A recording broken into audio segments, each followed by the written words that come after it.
Egun ondenei eta ongi etorri Urubia podcastaren 15. atalera. EEP Euskararen erakunde publikoaren egoeraz arituko gara gaur. Asteleenean, Euskalgintzako zenbait eragile eta zenbait euskaltzale, Pirinio Atlantikoetako departamentuko egoitzaren aintzinean bildu ziren, Euskarari trufarik ez lelopean, Euskararen erakunde publikoaren etorkizuna kolokan baitago.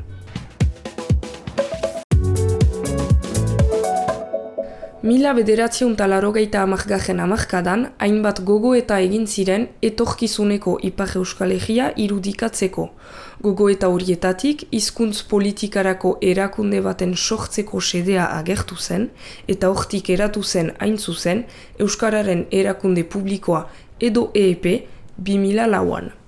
Ipar Euskal Herrian botere politikoa zuten 3 instituzioak eta herrien ordezkaritza main inguruan jarri eta Euskalgintzako eragileekin elkarlanean hizkuntza politikako proiektu partekatu bat adostu eta obratzea zen helburua. Atsarretik, 4 eragilez osatua da EEP. Frantziako estatua, Akitania Berriko eskualdea, Pirinio Atlantikoetako departamendua eta herriak Euskal Hirigune Elkargoa 2017tik geroz. Instituzio bakoitzak diru sama bera ematen dio EEPri urtero, zehazki 860.000 euro. 2017tik aintzin kontua izoztua da. 5 urtez behitzen dute EEP osatzen duen 4 instituzioen arteko hitzarmena. Aintzin kontuaren inguruan adostasunik ez denez, iaz urte bateko luzapena onartu ondotik, krisian dago EEP. Aukeren artean da, heldu den urtea aintzin desegitea. Ipar Euskal Herrian Euskara larrialdian da. Urteetan, Euskalgintzak behin baino gehiagotan eskatu du hizkuntza politikaren aurrekontua emendatzeko.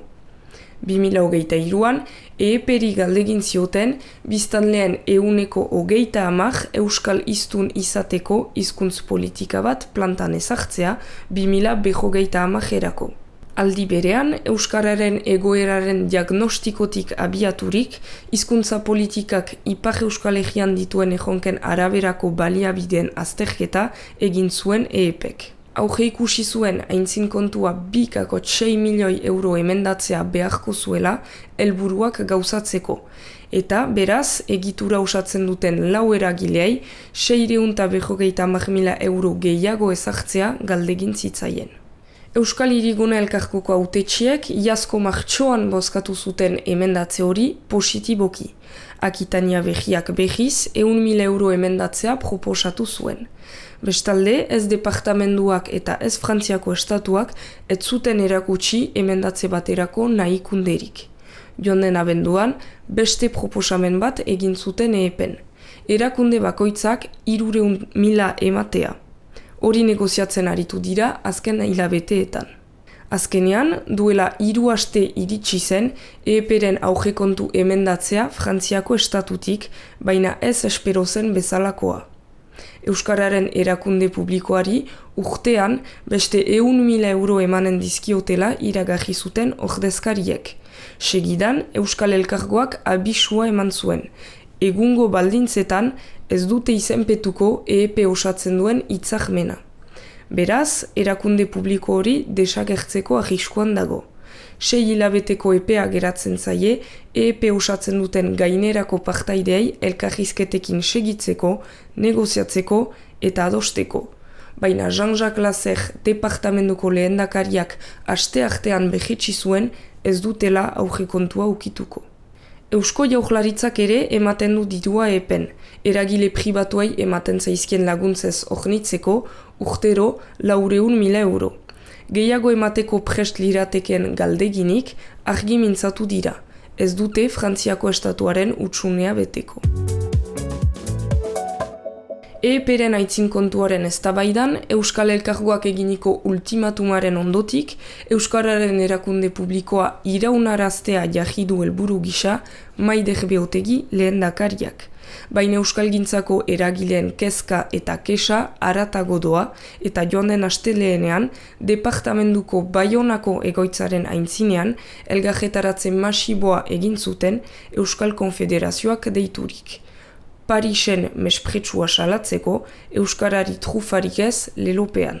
Hori baino gehiago, EEP-ko lehendakari Maider Beotegiren postua zalantzan jarri zuten eta Euskal Konfederazioak haren dimisioa main gainean ezagri zuen.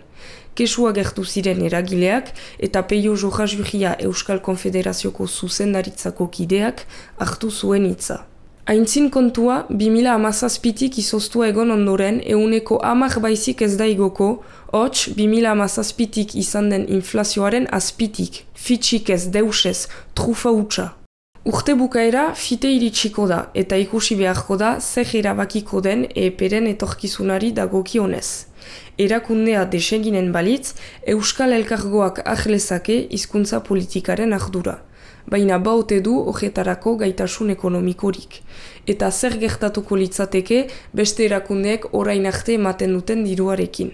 Batera plataformak estatus bereziko lujaldeko kolektibitate baten alde behi zabiatu duen dinamikarekin, instituzio behi bat izan liteke aterabidea, hauteskunde alde trinkoa heldu da eta instituzionalki gutienez, deus ez da segurik Euskararen etorkizunari begira Ipar Euskal Herrian. Hau izan da dena gaurko, beti bezala gaiak interesa piztu badizue informazio gehiago atzemanen dituzue behiaren webgunean. Guk helduden hilabetean behiz ikusiko dugu elkar, beste gai baten inguruan hitz egiteko. Anartean ongi izan eta laster arte.